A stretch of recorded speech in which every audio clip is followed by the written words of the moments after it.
అల్లూరి సీతారామరాజు జిల్లాలో రహదారి పరిస్థితి రోజురోజుకు దారుణంగా మారుతుంది. మండలాల కేంద్రాల నుంచి పంచాయతీల నుంచి దూర ప్రాంత ఆవాసాలకు వెళ్లే ప్రధాన రహదారులు పూర్తిగా శిథిలమైపోవడంతో ప్రజలకు భారీ ఇబ్బందులు ఎదురవుతున్నాయి. ముఖ్యంగా అనంతగిరి, హుకుంపేట, పాడేరు మండలాల పరిధిలోని 150కి పైగా గిరిజన గ్రామాలను కలుపుతూ వెళ్లే కీలక రహదారి ప్రయాణానికి పూర్తిగా అనర్వంగా మారింది.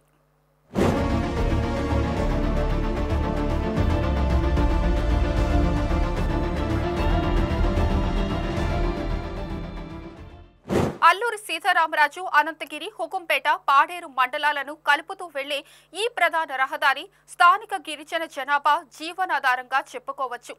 సుమారు 25 ఏళ్ల క్రితం నిర్మించిన ఈ రోడ్డుకు దాదాపు 10 ఏళ్ల క్రితం తారు విధానంలో మరమ్మతులు చేపట్టారు. కానీ ఆ రహదారి ఇప్పుడు పూర్తిగా శిథిలమైపోయి పెద్ద పెద్ద గోతులతో ప్రమాదంగా మారింది. ఈ రహదారి అనకాపల్లి జిల్లా దేవరాపల్లి నుంచి పినకోట, పెదకోట, జలాడ, బాకూరు మీదుగా పాడేరు కేంద్రానికి చేరుతుంది. ఒక్క రోజులో వందలాది మంది ఉద్యోగులు, విద్యార్థులు, వ్యాపారులు, రోగులు ఈ మార్గమే ఉపయోగించాల్సి వస్తుంది. కానీ గుంతలతో నిండిపోయిన రహదారి కారణంగా వాహనదారులు నరకయాతన పడుతున్నారు.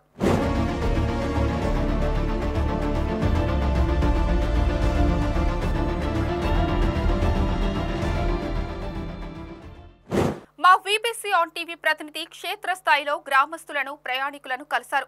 వారు తమ సమస్యలను ఇలా వివరించారు. అల్లూరు జిల్లా అనంతగిరి మండలం పెదకోట పంచాయతీ పరిధి గల రోడ్డు ఇది 2006లో నిర్మించారు. అది అప్పటి నుంచి ఇప్పుడు కూడా మరమ్మతులు చేయలేదు. అలాగే మొన్న స్థానికంగా వచ్చి కొంత వర్క్ చేసి ఆపేస్తున్నారు. దారపల్లి నుంచి పాడేరు వరకు రూటు ఎందరో వచ్చి ప్రమాదాలకు గురవుతున్నారు. దీన్ని దృష్టి పెట్టి మీరు వెంటనే తక్షణమే రోడ్డు నిర్మిస్తారని కోరుకుంటున్నాం. అలాగే ఈ రోడ్డుని నిర్మిస్తే మాకు ఎటువంటి ఇబ్బందులు లేకుండా సక్రమంగా సందర్భంగా ఉంటుందని కోరుకుంటున్నాం. మాది పినకోట పంచాయతీ అనంతగిరి మండలము చింతపాక గ్రామము. అంతే సంబంధించి ఇప్పుడు జాలాడ నుంచి దావరపల్లి వరకు మాకే డబల్ రోడ్డు వేయించాలనేసి మేము ప్రభుత్వానికి కోరుకుంటున్నాం. ఎందుకంటే చాలా యాక్సిడెంట్ జరుగుతున్నది, వెళ్ళడానికి రాబోయే వాళ్ళు ఇబ్బందులు పడుతున్నారు. రోడ్లు దారుణంగా పాడైపోయింది. హాయ్ అండి, అందరికీ నమస్కారం. మాది ఏఎస్ఆర్ జిల్లా అనంతగిరి మండలం పినకోట పంచాయతీ తాలూకా తమటు గ్రామం. అండ్ దారపల్లి టు పాడేరు వెళ్ళే రూటు కొంచెం బాగోలేదండి. దానికి ఇంతకుముందు 2006లో రోడ్డు చేయడం జరిగింది. అలాగే రిపేర్ వర్క్లు చేస్తామని చెప్పారు. ఇంతవరకు మరి ఎవరు చేయలేదు, చేస్తారని కోరుకుంటున్నాం.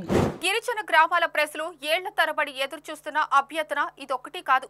అయినా రహదారి సమస్య మాత్రం తీవ్రంగా మిగిలిపోయింది. తమ సమస్యలను ప్రభుత్వం ఆదికి తీసుకొని తక్షణ చర్యలు తీసుకుంటుందని ఆశను వ్యక్తం చేస్తున్నారు స్థానికులు.